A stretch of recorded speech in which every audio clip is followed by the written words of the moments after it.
Hello friends, Tiwari classes में आपका स्वागत है।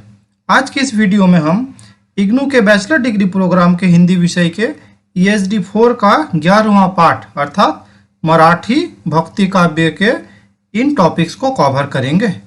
फर्स्ट, मराठी भक्ति काव्य की विशेषताएं तथा सामान्य परिचय। सेकंड, संत ज्ञानेश्वर के काव्य की विशेषताएं। फ्रेंड्स, हम ESD 4 का chapter wise important question answer का वीडियो अपलोड कर रहे हैं। इसके पहले के लेसन्स का वीडियो भी अपलोड किया जा चुका है।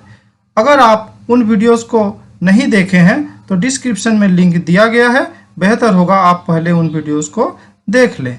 साथ ही आप इस चैनल के प्लेलिस्ट में जाकर भी उन वीडियोस को देख सकते हैं। अगर आप इस चैनल में नए हैं तो इस चैनल को सब्सक्राइब कर सकते हैं, जिससे इग्नू रिलेटेड हर वीडियोस का नोटिफिकेशन सबसे पहले आपको मिल सके। चलिए फ्रेंड्स, इस लेसन को प्रारंभ कर लेते हैं।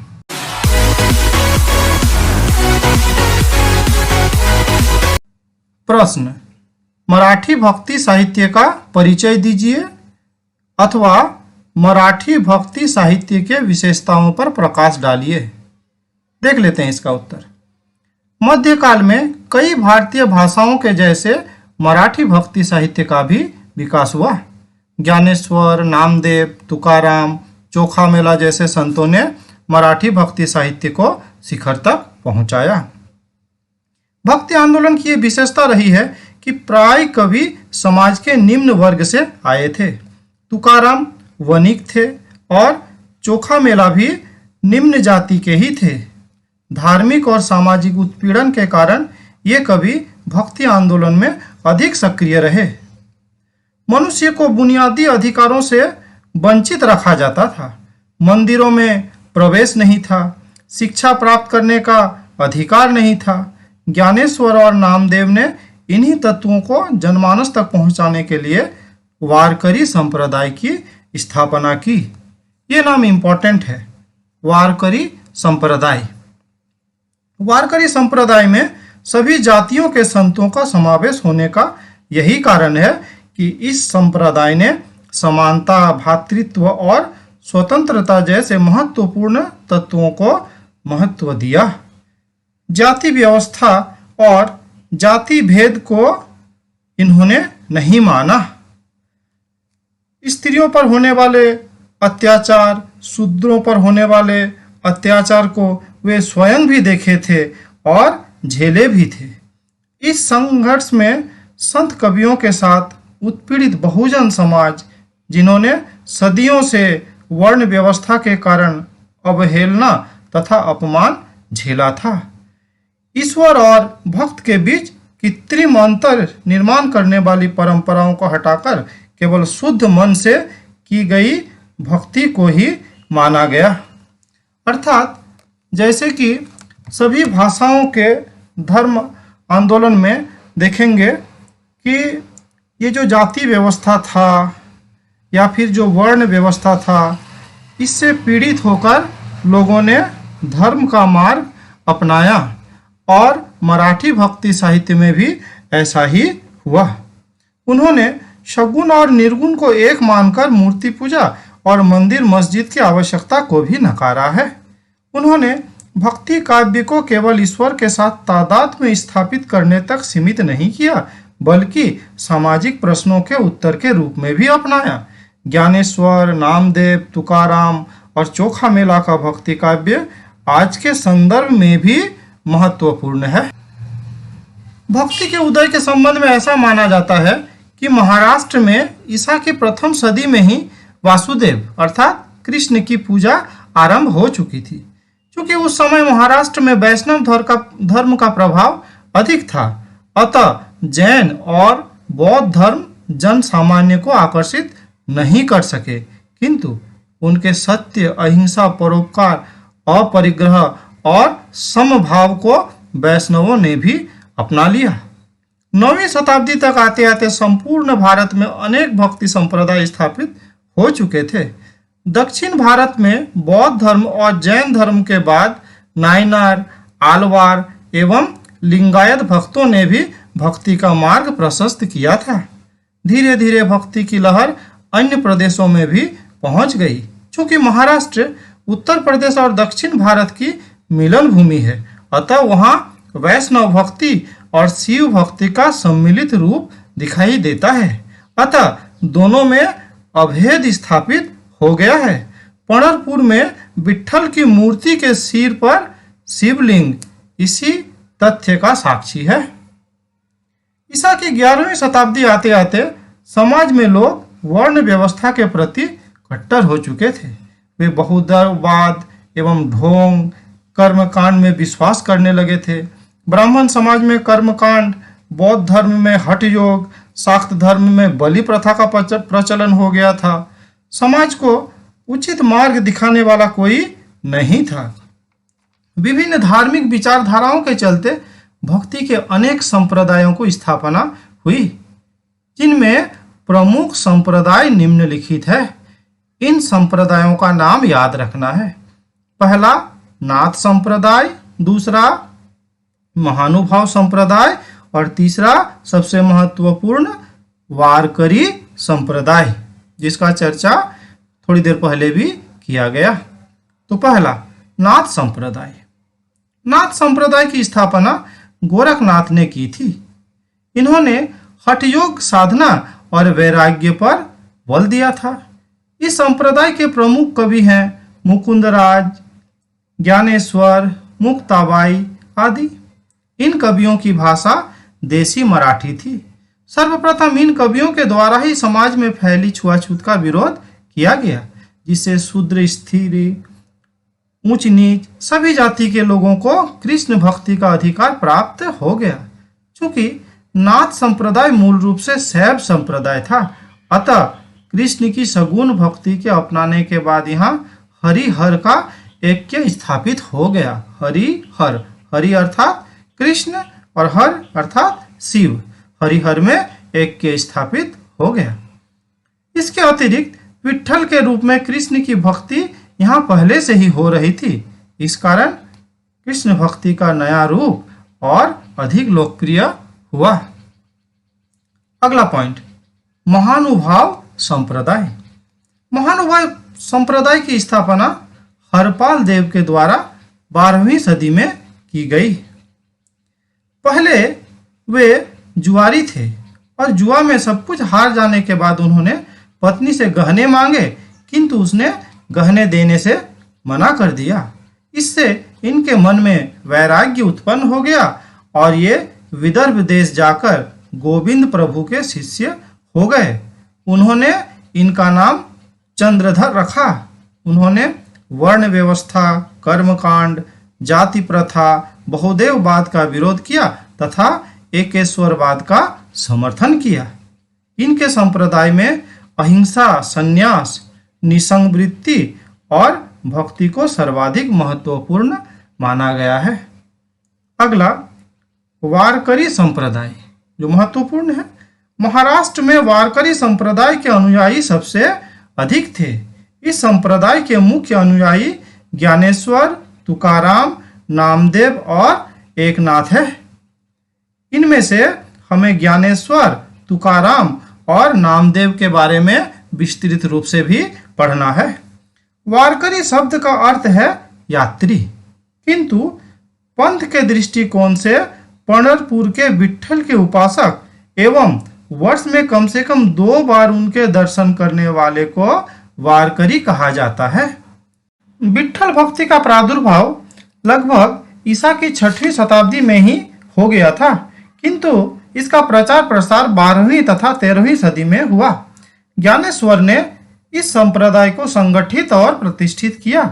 इन्होंने कर्मकांड, धार्मिक भेदभाव, वर्ण व्यवस्था, जाति पाति तथा ऊंच नीच की भावना का विरोध किया। इसलिए इस संप्रदाय में विभिन्न जातियों के भक्त शामिल थे, जैसे नामदेव दर्जी थे, नरहरि सुनार थे, चोखा मेला कुम्हार थे, जनाबाई दासी थे। इस प्रकार ये सभी अद्वैतवादी भक्त थे, अतः सगुण और निर्गुण में कोई भेद नहीं मानते थे। ये कृष्ण भक्त एवं उनके नाम संकीर्तन को विशेष महत्व देते थे। ये गृहस्थ में रहते हुए ईश्वर की भक्ति करने के पक्षधर थे। अब हम लोग आगे का प्रश्न देख लेंगे, ज्ञानेश्वर के काव्य की विशेषताएं। तो पहले ज्ञानेश्वर के बारे में थोड़ा परिचय प्राप्त कर लेते हैं। ज्ञानेश्वर का जन्म 1275 ईस्वी में हुआ था। इनके पिता ने गृहस्थ धर्म को छोड़कर संन्यास लेने और स्वयं के विवाहित होने की बात अपने गुरु से छिपाई।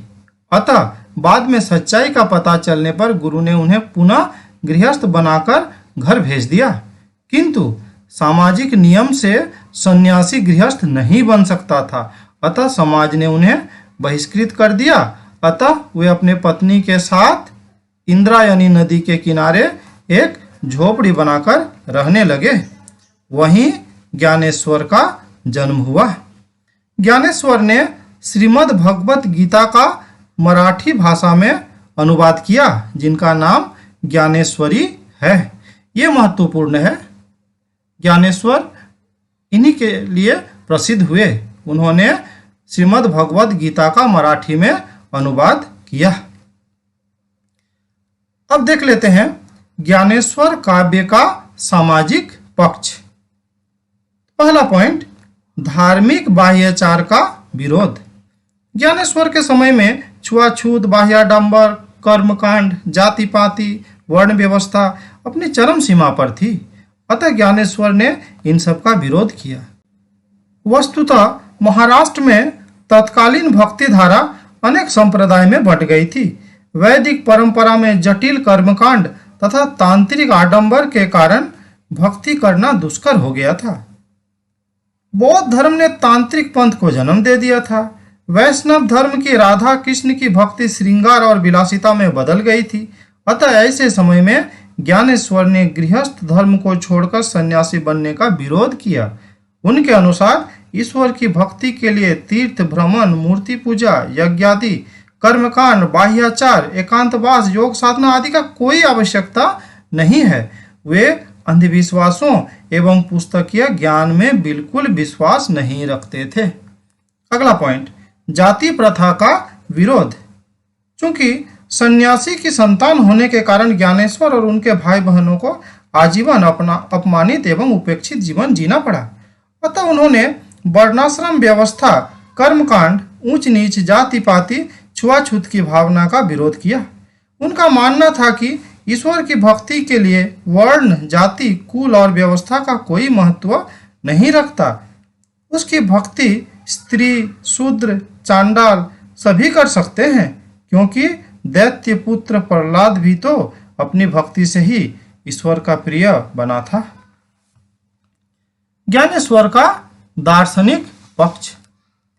ज्ञानेश्वर स्वतंत्र विचारों वाले प्रतिभाशाली कवि थे। वे किसी भी पंथ के बंधन में बंधना नहीं चाहते थे। एक सन्यासी के पुत्र होने के कारण तत्कालिक समाज ने उनका बहिष्कार किया था। इन बातों से उनके दार्शनिक पक्ष को प्रभावित किया।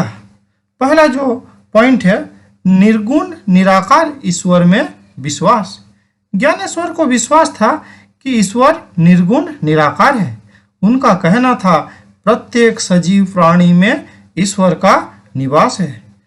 कबीरदास और नागपंथियों के समान ज्ञानेश्वर ने भी ब्रह्म का वर्णन निर्गुण, निराकार, अव्यक्त, अरूप, अनाम जैसे विशेषणों के माध्यम से किया। उस ब्रह्म के हाथ, पैर, नेत्र कुछ भी नहीं है। वो निराकार है, एक शून्य के समान है। उनके अनुसार ऐसी ही बातें थी। वे कहते थे, रात और दिन के भेद से जैसे सूरज के दो रूप नहीं हो सकते, उसी प्रकार ये ब्रह्म रूप है। विश्व की उत्पत्ति अथवा उनके नष्ट होने पर ब्रह्म का लोप नहीं होता।